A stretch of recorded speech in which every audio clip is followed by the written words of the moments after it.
I'm asking, are heat pumps and solar panels realistic alternatives? I mean, you've seen the weather. I mean, it's freezing. The Met Office has issued weather warnings as temperatures in the UK could drop as low as 12 degrees. And with the country facing extreme weather conditions this year, people are struggling to afford to heat their homes during this cost of living crisis, which is pushing some families into make the choice between heating or eating. But could heat pumps and solar panels actually be realistic? Could they cope? The average solar panel system for a 3-bedroom house costs over £5,000, and whilst installing a heat pump costs on average £12,000, that's quite a hefty price tag. So we asked the public how they feel and how they are adapting to the cold earlier today. I think being careful. I mean, it's not good when the house gets cold, so it's making sure doors to rooms that aren't used are shut, and really trying to keep 1 or 2 rooms cosy and not worrying so much about the rest, and, you know, putting on a sweater if it gets chilly. Yeah, I quite like being cold, so I'm quite relieved to finally have this cold snap. I mean, the heating prices are insane, so you kind of try and minimise that as much as you can. So for the Great British Debate this hour, I'm asking, are heat pumps and solar panels realistic alternatives? I'm joined now by physicist and engineer Brian Catt, and also the former Labour Minister Denis MacShane, and also senior meteorologist Jim Dale. Right, so I'm going to start with Brian Catt. Talk to me about this. Solar panels, heat pumps, this appears to be what they're telling us to use. Is it realistic? Would they be able to cope with this current weather? Well, first of all, solar panels are not going to do any heating for you, only going to generate electricity.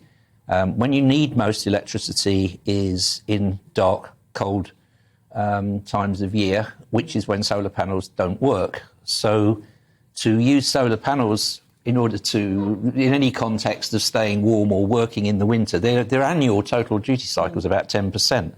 So they're just pointless in the winter. At the moment, there's no solar, obviously, because it's dark and cold, and there's no wind either. So, in fact, we're relying on gas and nuclear. Surprise. So what about heat pumps, then? Heat pumps. They're pushing us to heat pumps. Well, is that something? They are pushing us to something which doesn't actually work for most people. If you are rich and you can have a new build and you can put underfloor water heating in, which will work with the heat pumps, then that's OK. If you're in a traditional house, then it's not. But are they effective in these sort of weather conditions? Would they do a good job? Well, the reason it's not a good idea is because, no, they aren't, especially if they're air sourced. If you live in a flat and you don't have a garden, i.e. you're not wealthy, A, it's going to cost you a lot of money, B, how is it going to work? It's going to be an air sourced heat pump which can't really get the water much above 40 degrees, and you're going to have to take out your existing heating system and put in an underfloor water system in order to make your house warm at all. Well, let me ask Jim Dale then, because what is causing this current sort of bad weather at the moment? Is it what we would expect for this time of year? Yeah, we've got some. If you care to step out, you've got some in London at the moment falling on you. So quite unusual. So, but that's the first dose for London. What's causing it is it's air from the poles. We got high pressure over Greenland, very high pressure, and an intense high pressure over Russia. Between that, you've got Scandinavia. That's where the low pressure was and is, and it's elongated itself towards us, being squozed down as the Arctic, I say the Arctic parts of the Arctic, 4, 5, 6 degrees warmer than they should be. It's kind of at the vortex going wrong, so you get the cold pool coming down. It always hits somewhere. Over the last week or so, it's come down through Norway into ourselves. That's the cause, and you're right in your earlier comments. It doesn't look as if it's going to go anywhere very quickly. Certainly not for a week anyway. And has it got anything to do with global warming? Because we hear about all of this going on, which is why we're heading towards these heat pumps and things. Is this part of it? Is that the view? Yeah, as a one-off event, you've got to say no. I'm not suggesting for 1 second that just because we go into a cold spell, and this isn't anywhere near records that have been established in the past. So take yourself back to 2010-11. Temperatures were much colder than we're seeing at this moment in time. Record temperatures 27.2.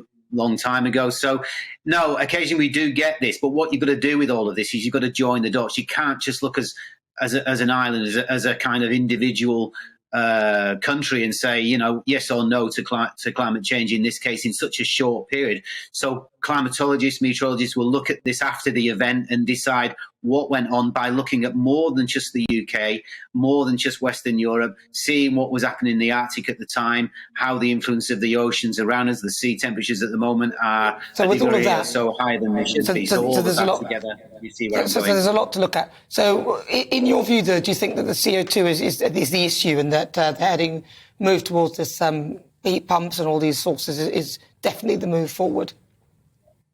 For me, it's definitely the move forward. It's an evolution, not a revolution. I take Brian's points about the difficulties because they do exist, and it is our infrastructure, if you like, the way our housing is and has been established over the last 30 odd years.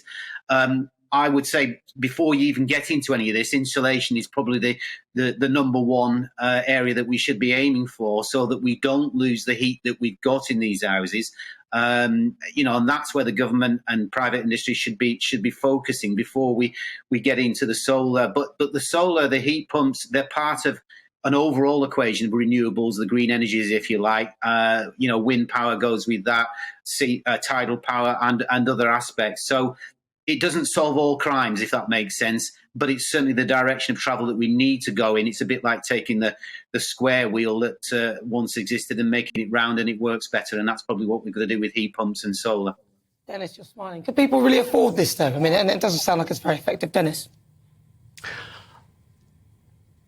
Sorry, for me, yeah, Dennis, I'm so sorry. So still with Jim. No, I was just absolutely fascinated by it, because I can remember delivering papers, a paperboy round on the North Circular Road, and it was completely frozen over for sort of about a week, and I went up and down on my sledge. I also remember sleeping there and waking up with icy water in my nose. Can people afford this, Dennis? No, we absolutely can't afford what some private sector businesses want to do, which is to get us to install heat pumps. £12,000 a shot. We have to dig up your garden. You can't do it for a flat. What we can afford to do is the same as a cold country I worked in for many years, Switzerland. You have proper central heating. You have proper home insulation. It's an obligation on every builder. And here we still have so many ramshackle builders. The worst example, of course, is the Grenfell fire. But again and again, you go in now to properties, apartment blocks only built 10, 15 years ago, and they're flaking at the edges. They're cracking, aren't they? But with all of that, though, but realistically, though, because from what I'm hearing, so listening to what Brian is saying, that this is actually not very effective and it's going to be difficult for us to do that, and a lot of the sources that we're using don't specifically work that well in the cold environment. Is it actually the right direction for us to be going? Genuinely, I mean, Brian? Right. There's all sorts of things. It is an evolution.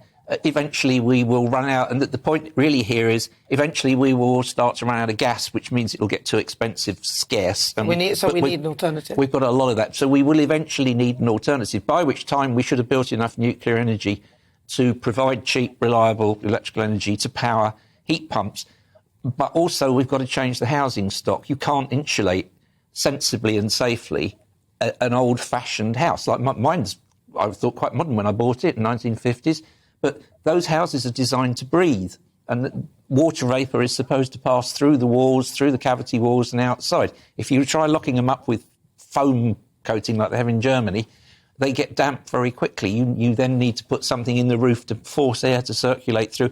It's horribly expensive. The houses are not designed to work with heat pumps, so you'd have to turn over the housing stock. Now, just think seriously how old most houses are in the UK. That's a lot of building to do. This isn't this is probably a century thing rather than even a multi-decadal thing. If that's do we have to do this then? I mean, do we have to do eventually? But nobody should be forced to do it. That's the other point. And people should not be forced to try to do what the government wants them to do because it has some ideology about reducing carbon dioxide emissions or electrification is wonderful, which is not the case. It's only good when you don't have an alternative, which is your point at the start. We do have an alternative. It's called gas. Jim, what do you think, though? The coal mine, obviously, they're going to be used for coking, but ultimately, do you think that we should potentially start using the rest of our coal before we get into this? Because we've got a lot of things to do. We're going to have to change the housing stock. I mean, even you would acknowledge that's... We need to get away from that. This is like stepping back to prehistoric times almost. Not quite, but you see where, it's not the direction of travel. Absolutely not. The focus has to be renewables in whatever guise they come in. And look, I think we're all in agreement on this panel about the difficulties in terms of the housing stock and that side of things. But that doesn't mean you face backwards and because that's not the way you do things. If you look at other countries and what they do, so solar panels, for example, China, USA, India are the leaders. As far as heat pumps are concerned, it tends to be the Scandinavian countries. Norway, Sweden, Finland are all leading the pack. And you can look at places like Costa Rica. You wouldn't think they're sort of top of the economic pile, but they're around about 99% renewables. They don't use gas and oil. It's gone. So I think it's the direction. It's how you face, and that's what the problem for the government is. Which way does it want to face? And I think half of it wants to face one way, half of it wants to face the other. Yeah. And really, we need to work that out. We're standing still.